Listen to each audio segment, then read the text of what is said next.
All right, what's going on, everybody? Welcome back. Today, doing full impressions on Otherworld Battle, and I pretty much have the same opinion as everyone else.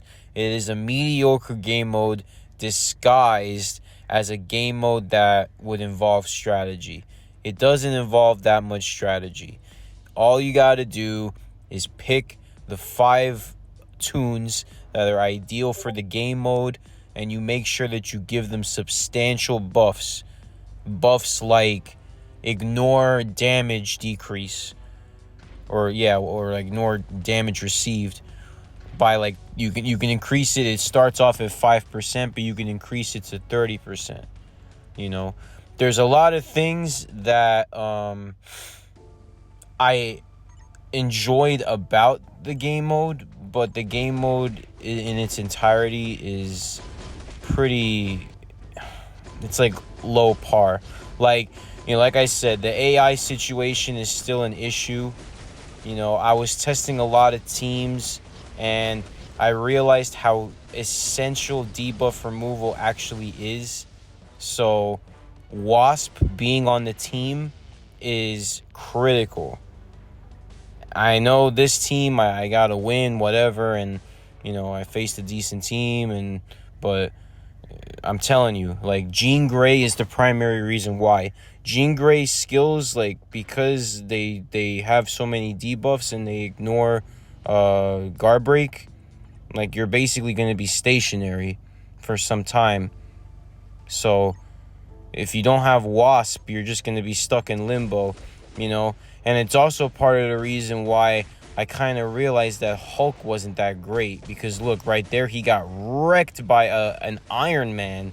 You know what I mean? Like, Hulk is not really the best for this game mode, but the the tunes that I've noticed that are good for this game mode are pretty much like the top 5, like, PvP people, like Gore, Adam Warlock, Jean Grey, Thanos, but only at tier 4. Thanos at tier 3, probably not good enough. Spider-Man, tier 3, he's good. He's very good in the beginning also, because he's a one-shotter, and he has invisibility, so he could, screw around and punch the air for 4 seconds, get invisible, and then prioritize his main skills like he's supposed to. It's just a shame that the AI is programmed to be like this. I just don't understand why. Like, it's unbelievable to me. But anyway, winning or losing doesn't really matter, because the main takeaway from this is to make sure that you get the runes to build and craft your sword collection, your X of Swords collection. Now, the way that you get 1,000 runes is by equipping 5 buffs in each of the slots. So you have to get the buffs using the gold, green coin thing on the right, and then you go to the battle shop and you buy them. I mean, I'm probably gonna play a couple more matches after this. And I'm also going to showcase how I equip them, who I equip it to. Then later on, I'll get to increasing the buff. What I like about it is that the buffs aren't too overpowered, so there's a freedom of choice involved. And I could absolutely say the same thing with the swords, because I've gotten a lot of advice saying to prioritize strength, psionic, and dexterity, but there's a couple of other stats that I really want to pinpoint, because as you're building, there's little stats that you want to get, and they look nice, but there's stats that are better, and I'll showcase that to you, like, after these matches. So basically, I'm letting my teams run through the matches, see how they go. It's nice to watch. I'm not gonna lie, like, sometimes it's kind of nice to watch, to see how they perform, because it's also nice, like, getting some wins. I've managed to get a lot of wins without the use of Jean Grey, even though Jean Grey is pretty much number 1 in this game mode as well.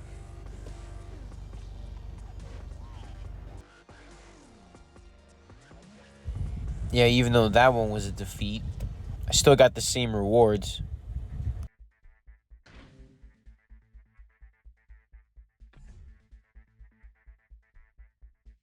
So, yeah, I'm pretty much aiming to get as many runes as possible. So, pretty much what I did, and I got pretty bad. I was in bronze at that time.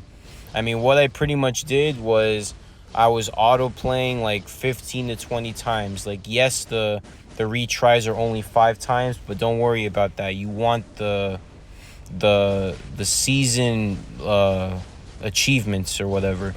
You want to get those for the daily, the weekly, and for the season. I think the season lasts 2 months, and I think the buffs also last 2 months from what I'm hearing. But, once again, you want to just play this to get your swords crafted. Swords was the best part of the update by far. This is not. I mean, it could have been much better, so it's a little disappointing.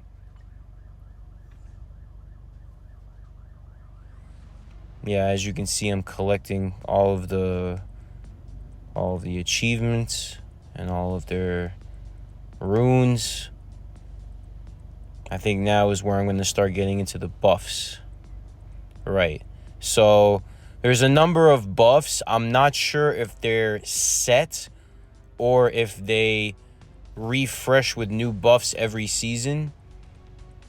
But, you can buy multiple. You can buy more than 5. Some of them look a little deceiving. You have to be careful because, I had bought a couple of bad ones. And you want to avoid the ones that have debuffs because you're going to see that a lot of the hardest teams have Wasp in them. So a lot of these debuff stats, like there's one that has fear. Like every time you inflict an attack, you inflict fear. That one, I even though I got that one, I ended up like never using it. And I would say to avoid it. But, this buff, ignore target's dodge rate by 5%. That buff is very good. And it could be equipped with anybody that doesn't have ignore dodge on their CTPs. So anybody with a CTP of destruction, even if you have like a greed with low stats, you can give the extra ignore dodge to increase, the effect. Ignore dodge, you can't go wrong with it, There's gonna be some defensive buffs. You may want to go for those, like HP.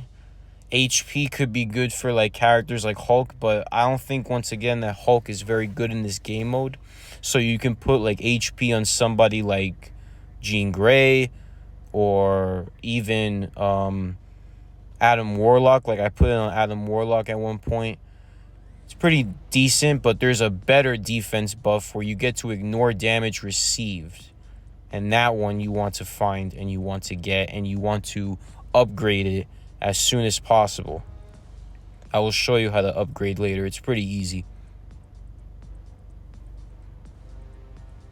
So, yeah, teams that I recommend, if you got Jean, you always put Jean, especially if she's tier 4. If she's tier 3, there's probably better options out there. Like I would think Gore and even like Adam Warlock may be better than Jean tier 3 in this game mode, just because there's a lot of stats that pretty much negate her ability to deal like more damage than she should. So yeah, I got this buff just to get the runes. That's showcased in the corner of the screen every season, and it could negate Jean Grey's damage. Removes all debuffs. That's another good one that you can put on characters that one-shot or can potentially one-shot. Like you could put it on Gore. You can put it on maybe like Spider-Man. You can put it on like somebody like Carnage, who Carnage is very useful in this game mode. Thanos tier 3, not so much. Especially when there's no like debuff removal. Yeah, he gets caught. especially when you don't have debuff removal.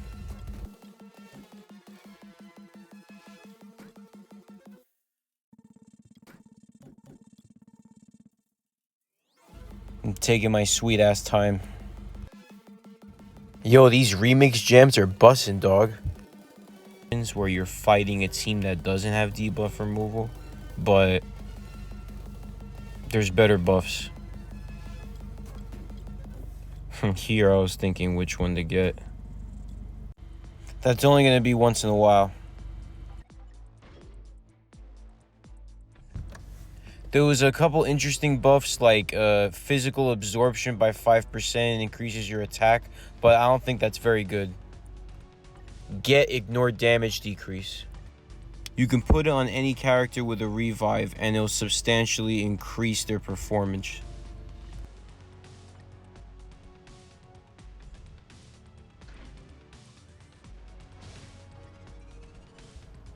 Element runes, they increase the chance of getting the color, but usually it doesn't work.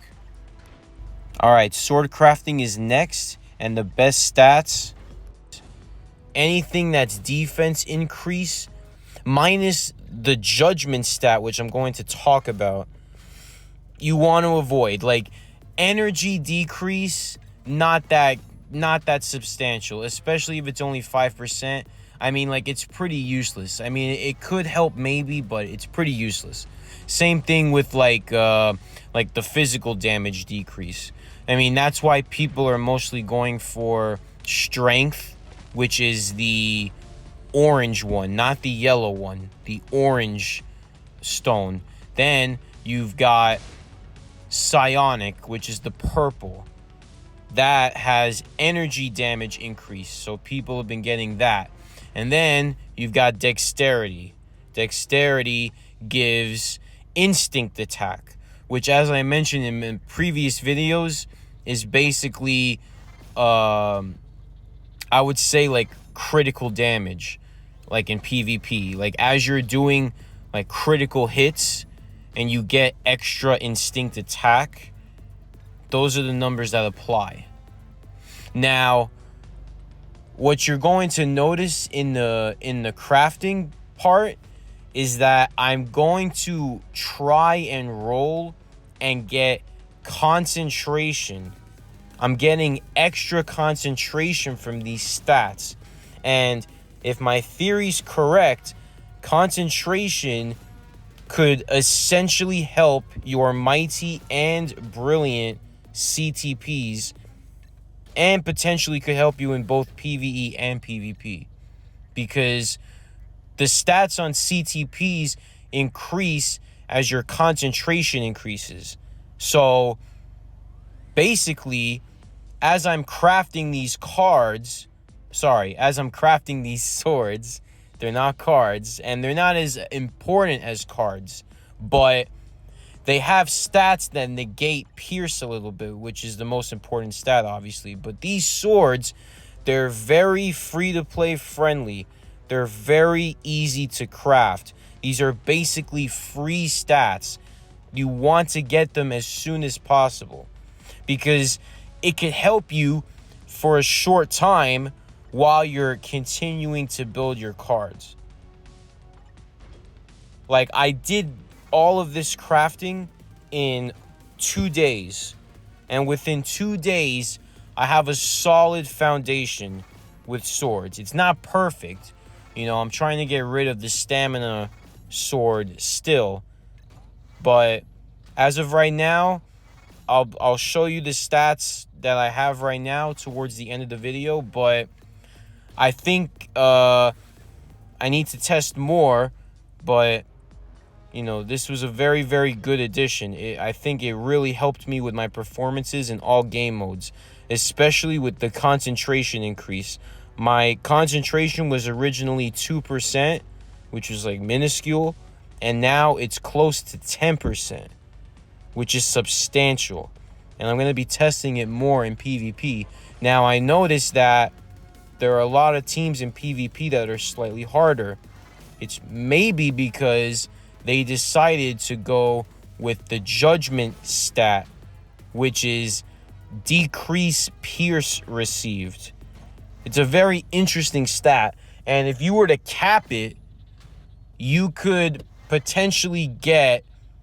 So let's say if the opponent you're facing has 25% pierce, you could potentially get 3% pierce decreased if you were to fully max out Judgment stat and get it to 6. And the way that you get it to 6 is when you're crafting, you're going to randomly get these colors, and these colors basically identify the sword's type after 2 or 3 colors have been sequenced. So if it's 2 different colors, like for example, if you get 2 oranges and 2 purples, it'll pick 2 or 3 colors have been sequenced and 2 purples, it'll pick randomly which type it's going to be. But otherwise, if you get +3 of a color, which is ideal for you, you're going to want to get, you know, that maxed sword to put it in your roster, in your collection. Because you want your base stats increased. You see my base stat just increased, but I put it intelligence sword there, which was not ideal. I changed it up later. But I would say like intelligence and stamina are definitely the worst stats to get, and you do want to avoid them. So I'm coming towards the end of the video, guys, and you know, once again, to recap, my impressions of the game mode are pretty mediocre. I don't like it, but I actually really like the sword edition. I think it adds a little bit of more balance to crafting your stats, because obviously people really want pierce and they don't care for concentration. But now I think one of the few purposes of the swords is to get concentration. So the fact that they added a new system to get extra concentration, I think, was a good idea. And to make it free to play was also a good idea. So, that being said, get all of your swords crafted as soon as possible. Don't wait. It's easy. Just auto play 20 to 30 times. Get the buffs, get the runes, and start crafting immediately. So here's a picture of like what the buffs look like when you upgrade them. Pretty substantial. You can get it up to